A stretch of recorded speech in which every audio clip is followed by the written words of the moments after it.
Bienvenidos entonces a pensar a Parménides de Elea y junto con él pensar el problema de lo uno y el problema de lo múltiple.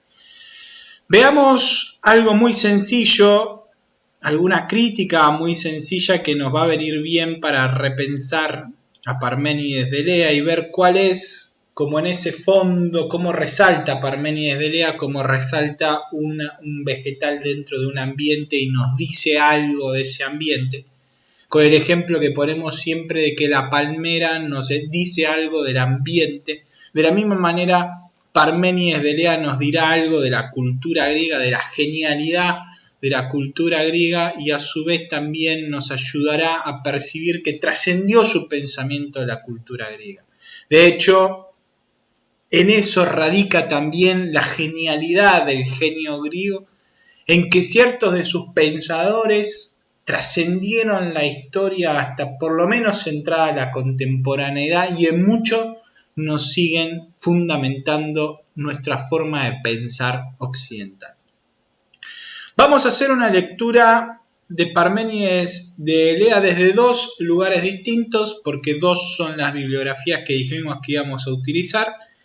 La primera bibliografía entonces es la de Nietzsche, porque en algún punto lo que quiero es remarcar, a partir de la crítica que él le va a hacer, la importancia justamente de Parménides de Elea y poder verlo con un anteojo particular dentro del mundo de los griegos.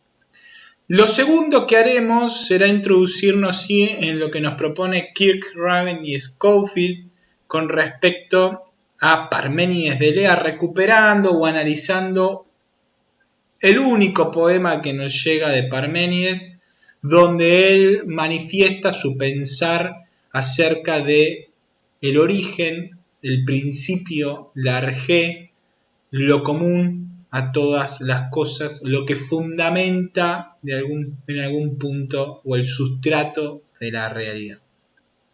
Para luego, sí, volver otra vez a la crítica de Nietzsche, para poder ver dónde tenemos un hilo para tirar y seguir pensando a favor o en contra de Parménides de Elea, profundizando o destruyendo su pensamiento filosófico. Algunas cosas interesantes para pensar.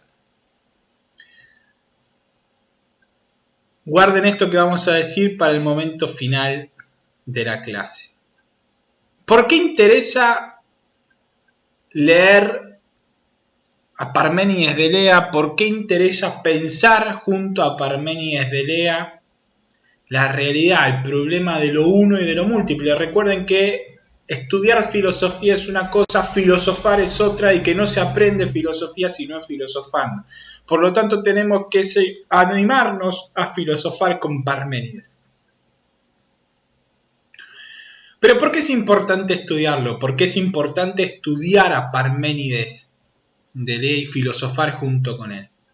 Porque la filosofía occidental ha encontrado en Parménides la piedra fundamental de su construcción teórica.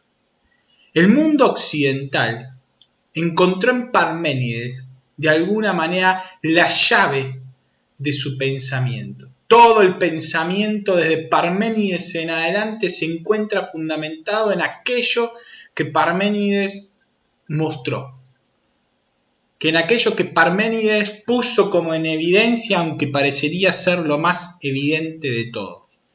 El pensamiento de Platón, el pensamiento de Aristóteles, el pensamiento de Tomás, el pensamiento de Descartes, el pensamiento de Immanuel Kant, todos están basados en una u en otra forma en aquella distinción lógica que planteó Parménides de Elea. Algunos se pararán desde una perspectiva más parmenidia, podríamos decirlo así, y otros se pararán desde una perspectiva no tan cercana a Parménides o incluso en la vereda de enfrente, siguiendo al próximo pensador que veremos en la clase siguiente, que es Heráclito de Éfeso. Pero la historia parecería estar de la filosofía en Parménides encontrando uno de sus picos más altos, a pesar de que obviamente pueda ser criticado, como lo han hecho aquellos que se pararon en la época contemporánea en contra de Parménides, resaltando una figura más o un pensamiento más heraclitiano de Heráclito. Seguir a Nietzsche u otros pensadores con respecto al camino erróneo para ellos de Parménides nos hará ver las grandezas y las bajezas del pensamiento de Parménides, lo que ha generado la importancia, el genio de Parménides que ha trascendido incluso hasta nuestra historia. Incluso en algunas cuestiones muy puntuales, algunas invitaciones que haré después en el próximo video ya conclusivo, invitando a seguir reflexionando a Parménides acerca del universo. Su concepción del ser es bastante similar a nuestra concepción del universo, sobre todo pensando el tema de los límites, de lo determinado. Como decíamos, en Parménides se inicia un pensar racional muy particular, que uno podría preguntarse en el fondo si agota la racionalidad del ser humano o en el fondo es una racionalidad particular, la de Parménides, que después distintos filósofos y distintas disciplinas científicas, sobre todo en la modernidad, se encargaron de profundizar y de establecer como la única forma de racionalidad.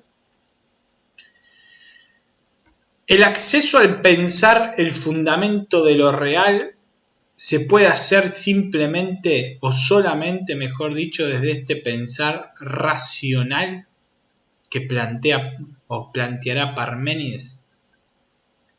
De forma irónica, Nietzsche refiere que Parménides al momento de pensar su filosofía ha tenido el momento no griego. Ha sido un angrik en algún punto. En esa filosofía trágica, en ese salto que habían dado los griegos, Nietzsche, de forma irónica, porque obviamente va a pararse a pensar desde Heráclito, el que piensa de forma distinta a Parménides, o ha sido puesto en la historia como, entre comillas, el opuesto en pensamiento a Parménides, lo tomará como el no griego. De hecho, dirá que hay un momento pre-parmenidio o anaximándrico y un momento parmenidio o post-parmenidio después de Parménides en esa época de la historia de la filosofía antigua. Dirá que Parménides en algún punto ha encontrado o entrado como en un momento de pura abstracción, sin empiria, sin sangre, sin vida, que su fundamento, que su pensamiento en el fondo no tiene vida, no es un pensamiento vital, no es una filosofía vital, es una filosofía apartada de la existencia. Recuerden aquello que habíamos dicho de que filosofía y vida iban de la mano.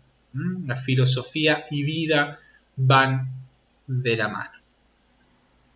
Habiendo hecho o habiendo aclarado desde dónde vamos a leer a Parménides en esta lectura de Nietzsche, nos permitirá entonces comprender en el video que sigue la importancia de Parménides para la historia de la filosofía en adelante a su pensamiento, como a su vez también algunos resquebrajamientos que tiene su filosofía, algunos puntos débiles, algunos presupuestos que Parménides hizo que no parecen estar del todo tan evidentes como se nos mostraba o se nos quiso hacer aparecer a lo largo de la historia. Por lo tanto, los esperamos en el próximo video donde sí empezaremos a pensar y a filosofar junto con Parménides de Elea.